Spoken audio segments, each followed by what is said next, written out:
When we visited the National Museum, one of the things that stood out the most was how history is told through objects and spaces. For example, the exhibitions don't only show us dates or events, but the everyday reality of people, how they dressed, what their houses looked like, and even what values shaped their lives. There were many sculptures, paintings, and artisan works that showed how religion and art were intertwined. Catholicism wasn't only a belief, but a major social force.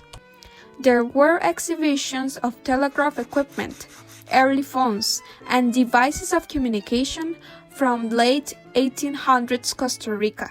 The museum had documentation and objects related to early schools and women's education. For example, the Casa Enseñanza Santo Tomás, founded in 1814.